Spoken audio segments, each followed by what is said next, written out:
오늘 나눌 말씀은 히브리서 11장 1절로부터 4절까지입니다.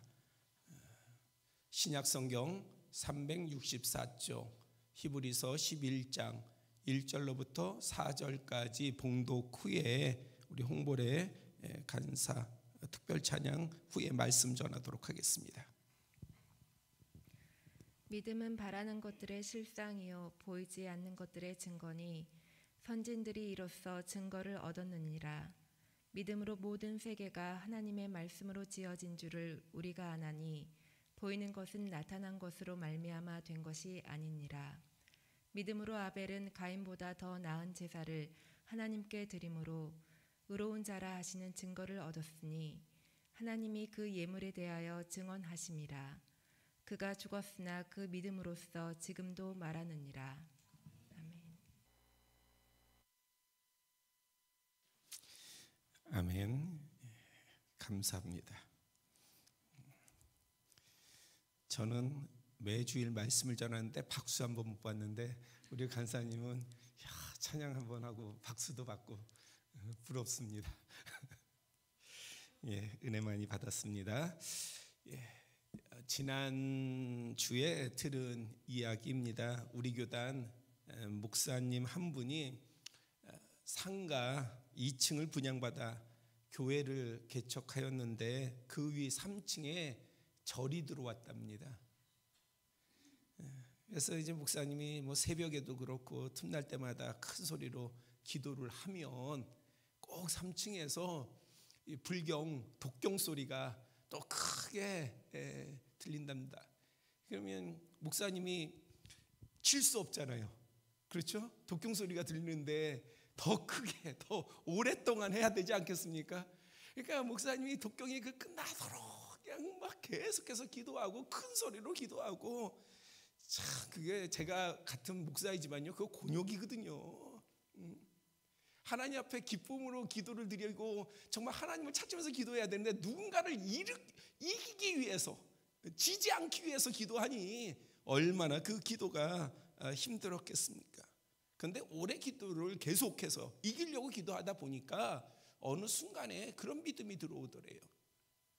하나님 저를 우리 교회가 사게 해달라고. 그러면 문제가 해결되잖아요.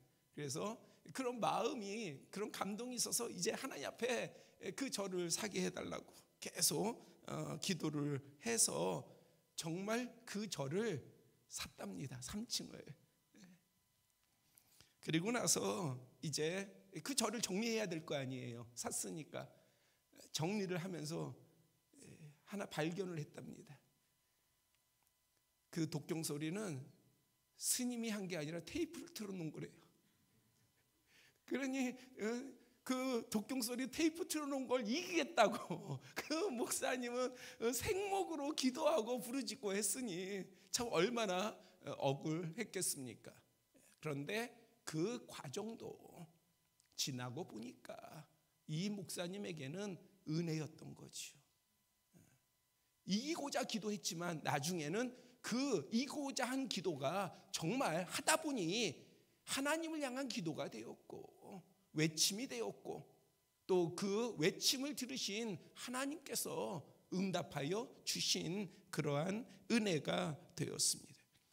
우리에게 주어진 어떤 상황에서 스스로 어떻게 대처해 나아가는지는 자신뿐 아니라 우리를 지켜보시는 하나님께도 작용을 합니다. 믿음을 보이면 중심을 아시는 하나님께서 선하고 복되게 섭리하십니다. 사무엘 선지자의 어머니 한나가 왜 기도를 했습니까? 선한 뜻으로 아름다운 뜻으로 하나님을 향하여서 원대한 꿈을 갖고 아니었어요.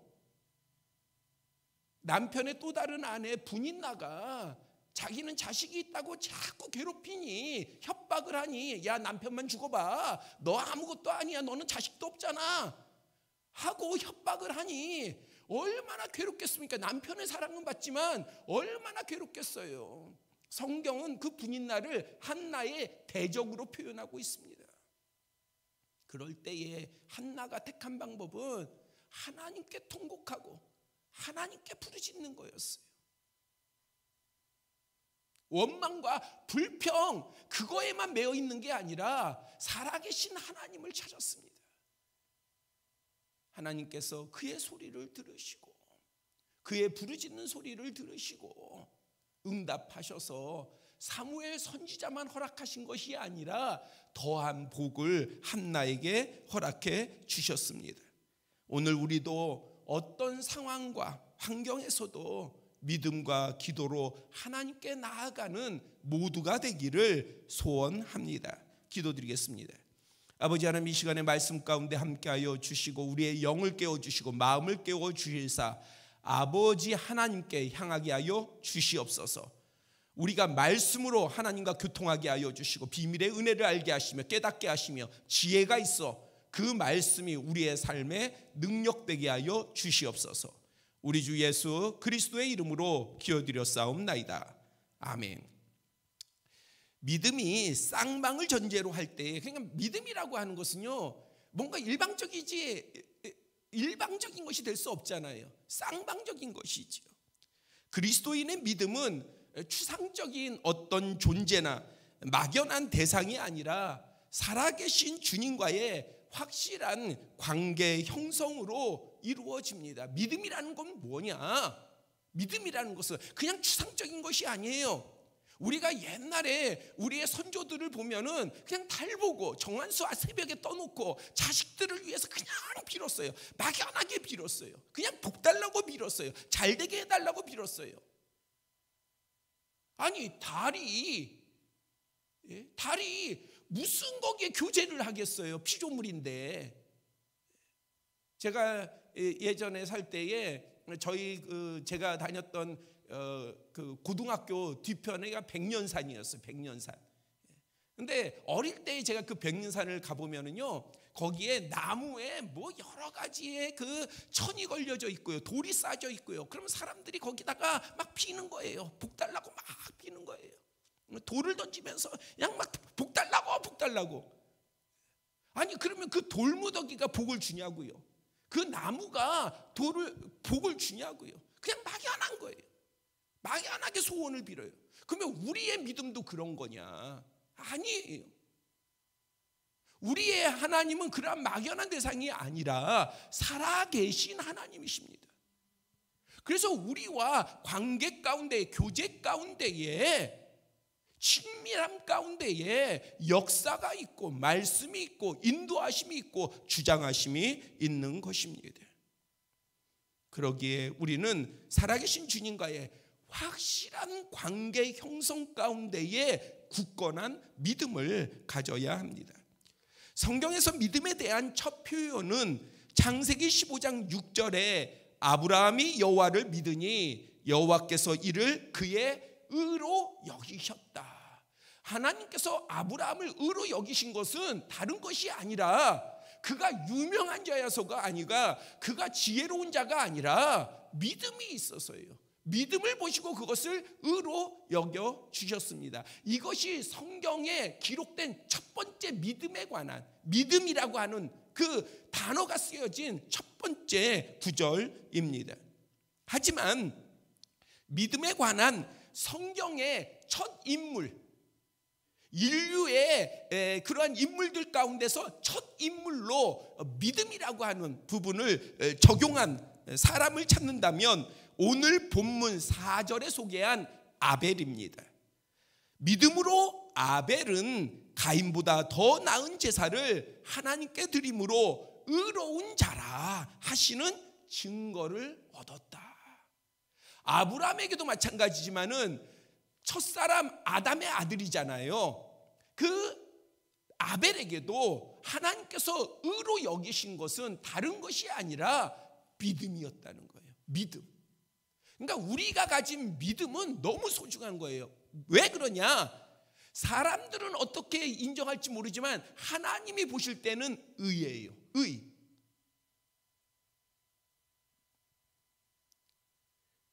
이 시간에는 그 구절에 등장하는 아벨과 가인을 통해 믿음에 관해 나누어 보겠습니다.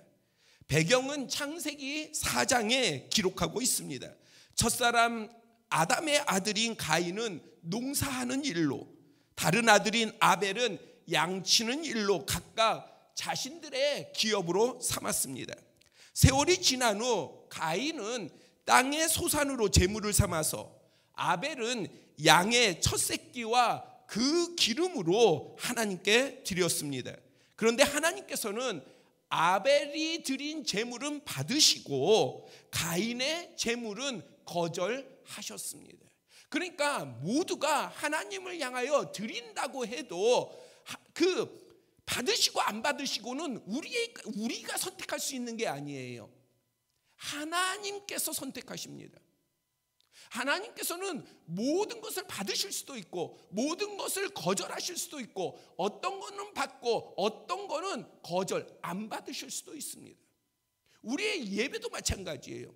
우리가 예배를 드린다고 하잖아요. 예배를 보는 게 아니에요. 예배를 드리는 거예요. 하나님께 드리는 겁니다. 그러면 우리가 다 드린다고 해서 하나님께서 예배구나 해서 다 받으시는 거 아니에요.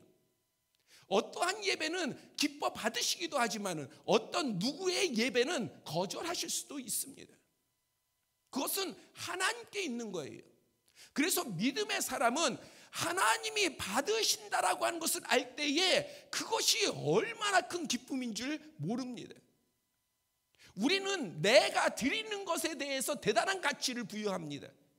내가 바쁜데, 바쁜 걸 쪼개서 내가 이렇게 예배를 드려주는데, 내가 교회에 나와주는데,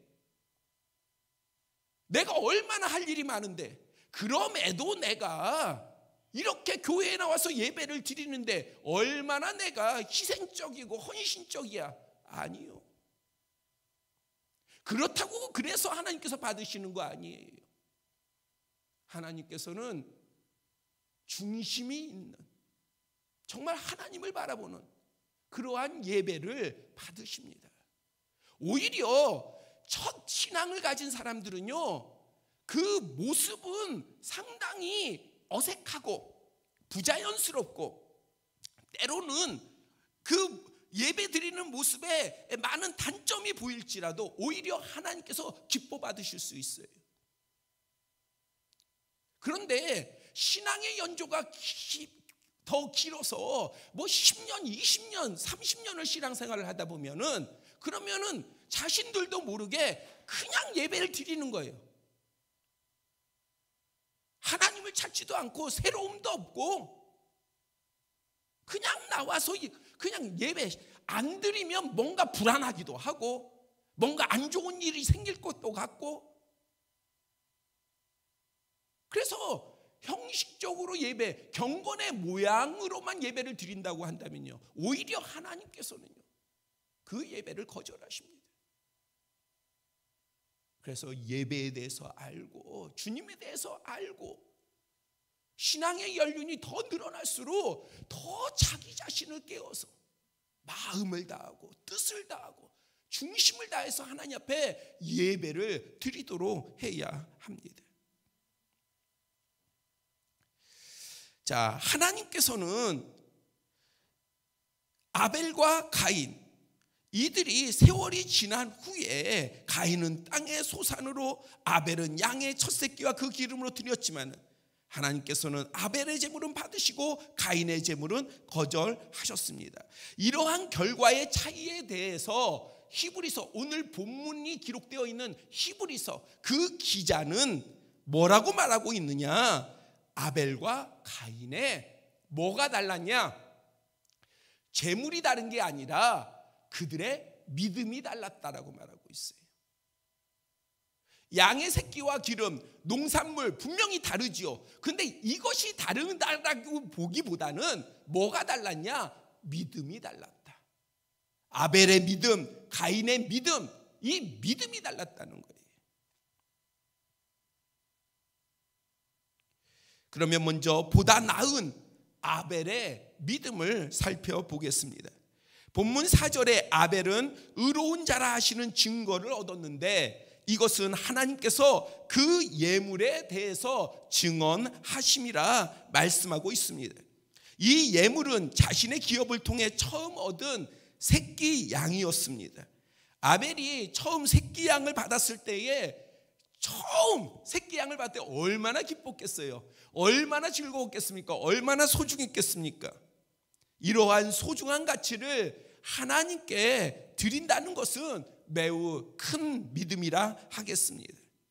그런데 아벨에게는 또 다른 믿음의 시각, 접근이 있었어요. 그것은 하나님께서 자신이 드리는 그 재물을 기뻐하신다는 거예요. 그거를 알아야 돼요. 그냥 예배를 끌려서 예배 드리는 게 아니라 내가 드리는 예배를 하나님께서 기뻐하신다라고 하는 사실을 알아야 돼요. 내가 찬송 드리는 것을 하나님께 기뻐하시고, 내가 기도 드리는 것을 하나님께서 기뻐하시고, 내가 섬기는 것을 하나님께서, 사람이 아니라 하나님께서 기뻐하신다라고 하는 것을 알아야 합니다. 그것이 얼마나 즐겁고 소중한 것인데요. 그럴 때에 하나님의 기뻐하심을 따르는 사람은, 믿음의 사람은 정말 복됩니다. 세상이 줄 수 없는 것을 받을 수 있어요. 받아봐야 정말 이거는 세상이 줄 수 없는 거야, 그걸 알지요. 안 받아보니까 다른 사람들이 세상이 줄 수 없는, 성경에 기록되어 있고 찬송이 고백되어 있고 또 많은 사람들이 그렇게 고백을 하는데 그걸 믿지를 않아요. 세상이 줄 수 없는 평화, 세상이 줄 수 없는 기쁨, 세상이 줄 수 없는 은혜, 이거를 체험한 사람은 아는데 체험하지 못하는 사람은 그게 뭔지를 몰라요. 그래서 그냥 추정하는 거예요. 이 정도일 거야, 무엇일 거야. 그런데 하나님의 기뻐하심을 따르는 믿음의 사람은 정말 그러한 복이 있습니다. 제가 어떤 설교나 교육을 통해서 헌금을 강요한 적은 없다고 생각합니다. 그렇다고 하나님께 예물을 드리는 것이 중요하지 않은 게 아니에요. 매우 중요합니다. 예수님께서는 마태복음 6장 20절에 오직 너희를 위하여 보물, 재물을 땅이 아닌 하늘에 쌓아두라 권면하시며, 이어 21절에는 네 보물, 재물이 있는 곳에는 내 마음도 있다 가르치셨습니다. 그래서 저는 우리 공동체에서 첫 결실을 하나님 앞에 어떤 전부 드리는 이러한 부분에 대해서 제가 언급한 적이 일체가 없었습니다. 그런데 몇 주 전에 그러한 예물이 있었어요. 첫 월급을 전부 하나님 앞에 드린 분이 있었습니다. 물론 제 아내도 예전에 어떠한 부분 가운데에 그러한 급여를 받았을 때 첫 예물을 다 드리더라고요. 그리고 또 제가 우리 자녀들이 이제 직장 생활을 하면서 보니까는 11조를 이렇게 드려요. 그것이 정말 참 감사하더라고요. 이것은 제가 뭘 가르치고 뭐 이런 것이 아니라 그들이 그런 은혜 가운데서 하나님을 향하여서 그렇게 드릴 때에 그것은 목사로서는 매우 감사한 일이었습니다. 그러면서 제가 사실은 우리 부모들에게는 여러분들이 믿음에 따라서 정하셔서 하면 돼요. 그런데 정말 그 당부를 드리고 싶은 것은 여러분들의 자녀는 사실은 온전히 하나님 앞에 이 헌금 생활을 할 수 있게 하는 것이 복입니다. 정말 하나님으로부터 복을 받게 하시려면은 그렇게 하세요. 왜냐하면 예물을 하나님께 드림은 액수의 문제가 아니에요. 믿음의 문제입니다. 오늘 본문의 내용이 그러하듯 믿음의 문제예요. 한 발자국 더 나아가 말씀드리면 하나님께서는요 성막을 지을 때, 광야에서 하나님의 임재가 있는 성막을 지을 때에 하나님께서 모세를 통해서 그 성막을 짓는 예물을 받도록 했어요. 근데 조건이 있었어요. 그 조건이 뭔지 아십니까? 가치가 아니었어요. 야, 귀한 것만 받아, 가치 있는 것만 받아, 그게 아니에요. 기쁨으로 드리는 것만 받아. 기쁨으로 드리는 것, 그것만 받도록 하셨습니다. 자원하는 이들의 것만 받도록 하셨습니다. 억지로 강요로 마지 못해 드리는 것을 좋아하지 아니하셨습니다. 그래서 보다 합당한 자세와 고백과 과정은 소중합니다. 어떤 영상을 보니까 한 사람이 심하게 다친 수리 부엉이를 발견하고요, 정성껏 치료를 하여 준 후에 야생으로 보냈어요. 그런데 그때부터 그 집 앞에요, 뭐가 놓였습니까? 쥐가 놓인 거예요. 죽은 쥐가. 야생 부엉이가 다쳐가지고 죽게 된 걸 이 사람이 구해가지고 먹여주고 그 다음에 건강을 회복해가지고 야생으로 보냈는데, 그 다음부터 집 앞에 죽은 쥐가 놓인 거예요. 이 죽은 쥐가 어디로부터 온 거예요? 그 수리 부엉이로부터 온 거예요. 뭐 한 겁니까? 수리 부엉이가 보은한 거예요. 보은. 자기에게 가장 귀한 거를 주인한테 준 거예요. 근데 이 주인은요, 그걸 기뻐합니까? 아니에요. 곤혹스러운 거예요. 곤혹스러운 거. 뭔가 안 맞는 거죠. 수리 부엉이와 그 집주인하고는 뭔가 안 맞는 거예요. 하나님께 예물을 드린다고 우리가 생각하기를 그냥 내가 뭔가를 내기만 하면 돼. 아니에요.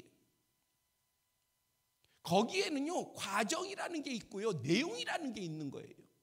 왜 우리가 드리는 예물이 중요한 거냐면 그냥 돈을 내는 게 아니어서 그래요. 거기에는 과정이 있고요, 내용이 있어야 돼요.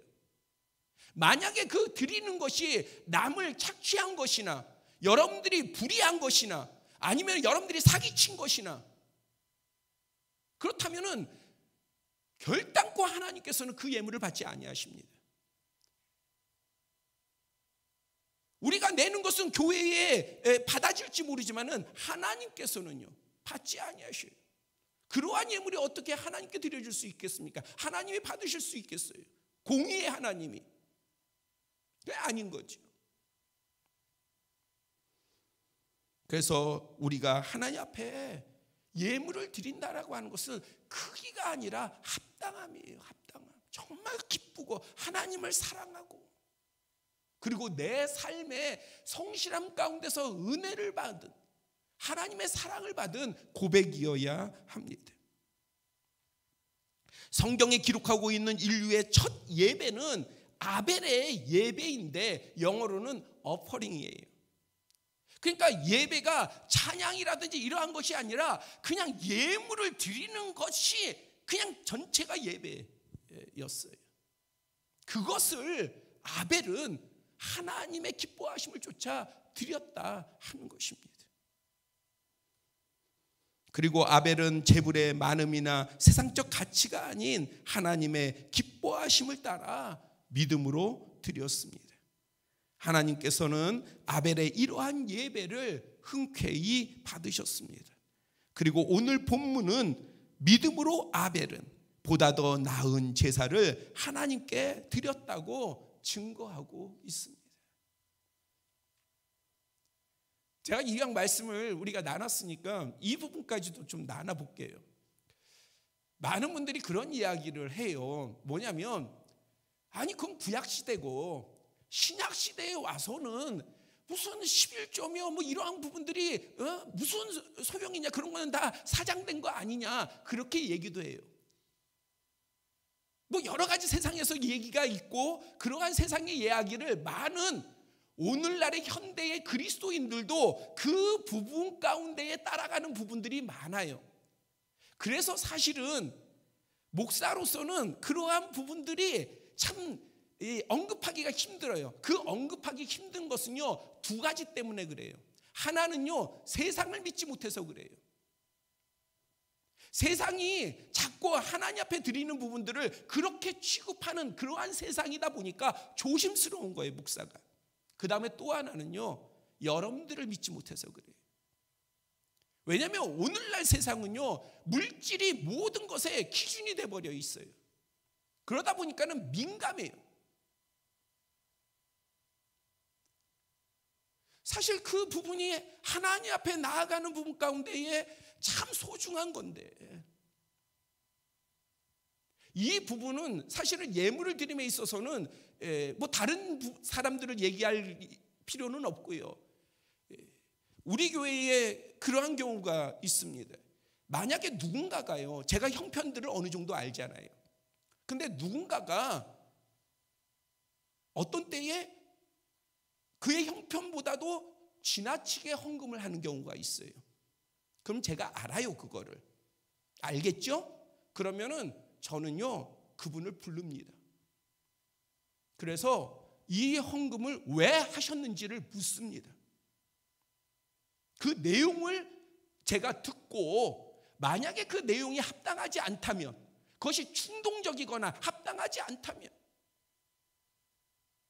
그렇다면은 아마 다른 부분에 권면이 있을 거예요. 몇몇 분들이 동일한 문제를 가지고 저한테 상담한 적이 있어요. 그게 뭐였었냐면은 정말 어떤 감동, 은혜가 있어서 하나님 앞에 헌금을 드리고 싶다는 거예요. 그런데 한 가지 고민이 뭐냐, 본인은 은혜 받은 게 너무 커서 하나님 앞에 얼마만큼을 드리고 싶은데, 그런데 남편하고 의논을 하면 그러면은 10분의 1도 안 되는 부분을 아마 드리자고 할 것 같다는 거예요. 그럴 때에 제가 똑같은 답을 줬어요.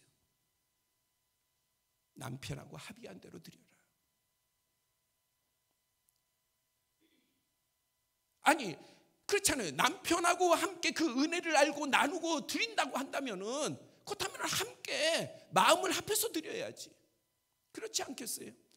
그것을 하나님께서 더 기뻐하시지 않겠어요? 액수를 많이 드리는 것을 하나님께서, 우리는 자꾸 액수를 많이 드리는 것을 좋아한다고 생각을 해요. 그게 아니라 사실은 더 어려운 거예요. 액수만 많이 드린다고, 액수만 많이 드려서 하나님이 받는다고 한다면, 그것처럼 어쩌면 쉬운 게 어디가 있겠습니까?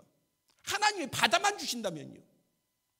근데 액수를 아무리 많이 드려봐요, 그렇다고 해서 하나님이 어이구 정말로 액수를 많이 해가지고 드리는구나, 야 정말 소중하구나 이러시는가? 아니에요.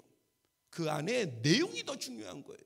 왜 드리는지, 어떻게 드리는지, 어떤 마음으로 드리는지, 어떤 중심으로 드리는지.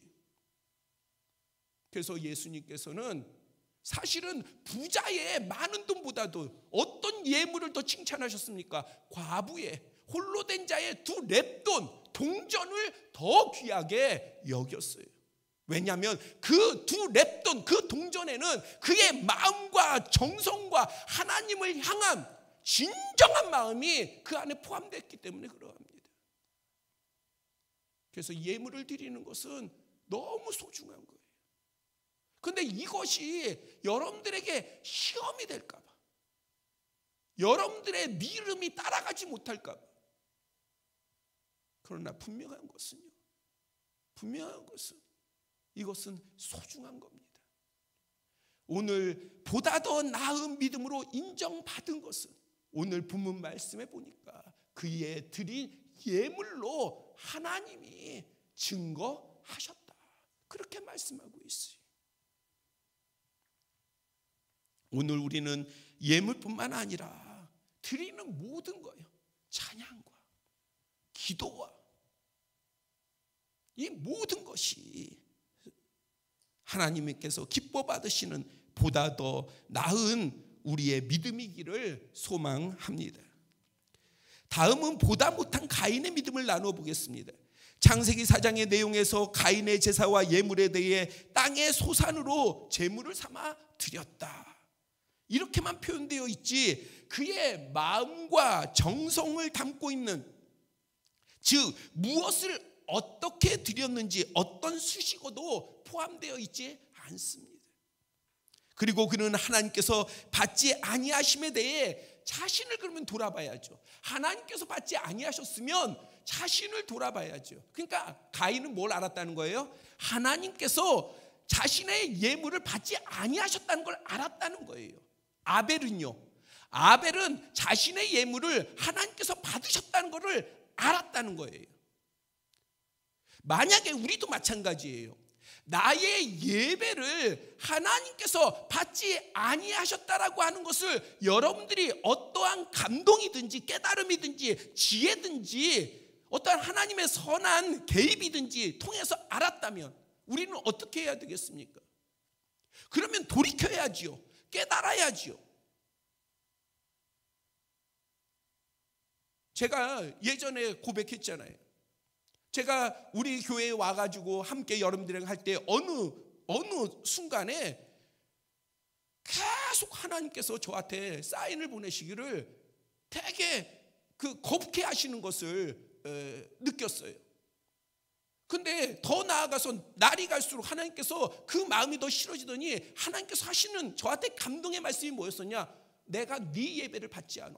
아니 하나님, 나는 목사고 내가 말씀 준비라든지 그거 똑같이 했고 그 다음에 예배를 드리는 것도 똑같이 예배를 드렸고 그런데 하나님 왜 내 예배를 받지 아니하십니까?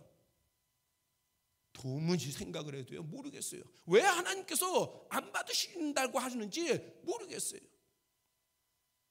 그래서 제가 금식을 하고 기도를 한 적이 있습니다. 우리가 뭔가를 하나님과의 예배만이 아니라 관계도 마찬가지예요. 우리가 알아야 돼요. 내가 하나님과 멀어지는구나. 내가 하나님과의 어떤 그 친밀하지 못하는구나. 하나님께서 내 예배를 안 받으시는구나. 내 찬양을 안 받으시는구나. 아마 홍보래 간사가 오늘 특별 찬양했지만 저랑 얘기 나눠본 적은 없지만 찬양 사역자이기 때문에 틀림없이 그거 알 거예요. 뭐냐면 그 경험이 있을 거예요. 똑같이 내가 아름답게 찬양을 드려도요 어떤 순간에는 하나님께서 받지 아니하시는 걸 본인 스스로가 알아요. 똑같이 아름답게 드려도요. 그러면 돌이켜야죠. 뭔가 살펴야죠. 내 자신을 살펴야죠. 그런데 이 보다 나은 믿음이 아니라 보다 못한 믿음을 가진 사람은요 원망하고 불평하는 거예요. 바로 가인이 그러했습니다. 창세기 4장 5절에 보면은요 몹시 분하여 안색이 변했다.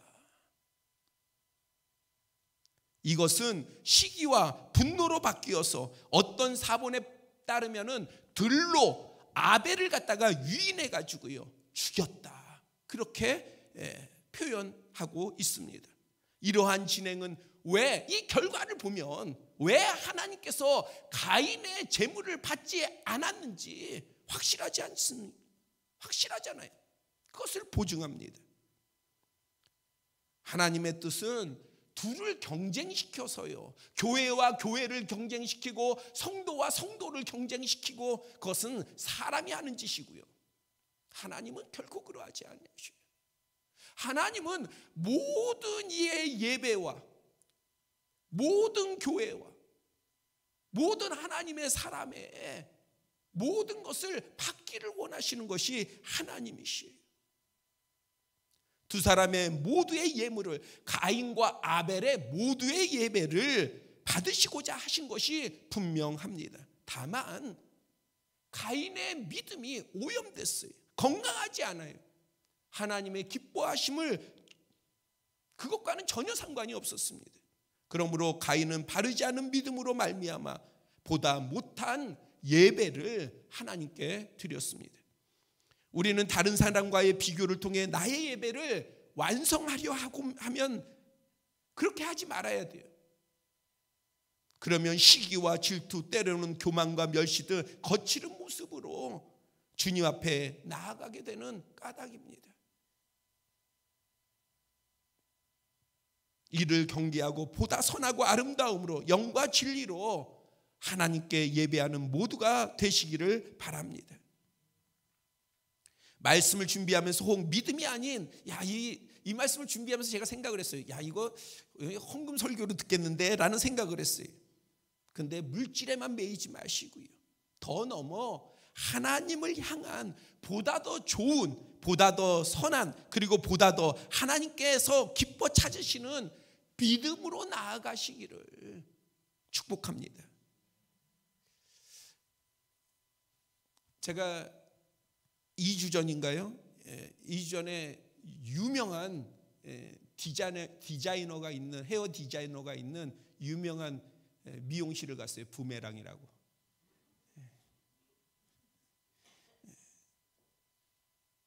거기서 한 분이 얼굴을 가리고 전혀 저를 아는 척 안 하길래 웬 아줌마가 옆자리에 앉아 있는 줄 알았더니 나중에 보니까 한찬호 집사님이더라고요.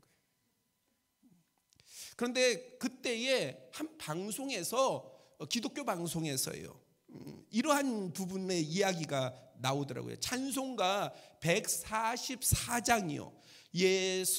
예수님 예수님 나의 죄 위하여 보배 피를 흘리니 죄인 받으소서. 이게 예전에는요, 예수여 예수여 나의 죄 위하여 이렇게 됐었거든요, 가사가. 그런데 이번에 바뀌면서 예수님 예수님 이렇게 바뀐 거예요. 그러니까 이 나와서 말씀하시는 분이 그러더라고요. 옛날 게 더 낫다는 거예요. 아니 꼭 그렇게 바꿔야만 했냐. 예수여 예수여 해도 정말 간절하게 부르짖을 때 예수여로 충분하지 않냐. 왜 예수님 예수님 이렇게 바꿨냐. 예전 게 더 낫다, 이렇게 이야기를 하시더라고요. 근데 저도 그거에 동의를 해요. 그러면서 생각이 났어요. 제가 고등학교 때 이제 주님을 알고 그리고 나서 교회를 다녔는데 저는 일찍 대표 기도를 막 시키더라고요. 교회에서도 그렇고 학교에서도 그렇고. 그래서 아침 조례 시간에도 우리는 미션 스쿨이어가지고 누군가가 나와서 기도해야 되는데 제가 나가서 기도하고 막 그랬어요. 그런데 제가 배운 집 자식이거든요. 아버지보다는 아버님인데 그렇잖아요.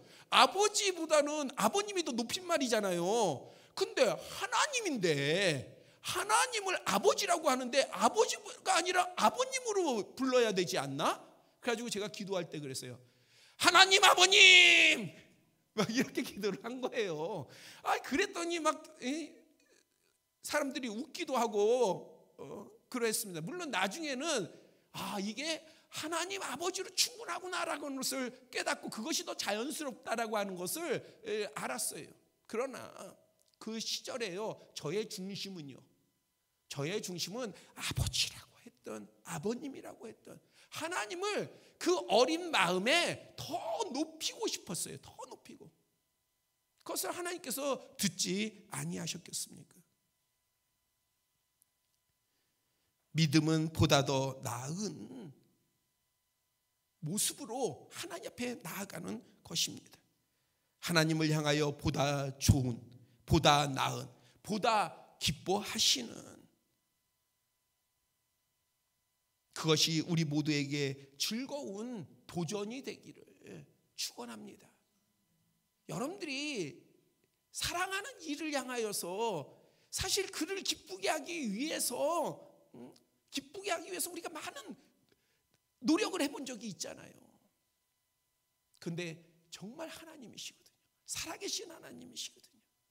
보다 더 나은 부분으로, 보다 더 나은 모습으로, 보다 더 그 기뻐하심을 쫓아 나아가는 우리가 될 때에 하나님께서도 아벨의 제물을 받으시고 아벨을 의롭게 여기시고 영원한 시간으로 초대를 했듯이, 그리고 증거하셨듯이 하나님께서도 우리에게, 그러한 자에게 하나님께서 선하게 개입하시고 복을 주시고 모든 상황 가운데에 승리케 하시는 줄 믿으시기를 바랍니다. 그리고 이 증거가 우리 모두에게, 여러분과 제게 풍성하기를 소원합니다. 기도드리겠습니다. 아버지 하나님, 이 시간 우리가 하나님을 바라봅니다. 살아계신 하나님을 바라봅니다. 마음과 뜻과 정성을 다하여서 주님을 바라보게 하여 주시옵소서. 우리의 삶을 더욱더 아름답게 할 이유는 하나님께서 우리의 삶을 받으시는 줄 믿습니다. 우리를 지켜보시며 기억하시며 그것으로 기뻐하시는 줄, 즐거워하시는 줄 믿습니다. 아버지 하나님, 우리의 삶이 더 복되게 하여 주시고 그 삶으로 하나님 앞에 나아가는 믿음이 되게 하여 주시옵소서. 온전히 아버지 하나님께서 우리의 삶 가운데 자정하시사 우리와 교통하시고 그 교통하심을 통해서 보다 더 나은 믿음으로 나아가는 우리 모두가 되게 하여 주시옵소서. 우리 주 예수 그리스도의 이름으로 기도드렸사옵나이다. 아멘.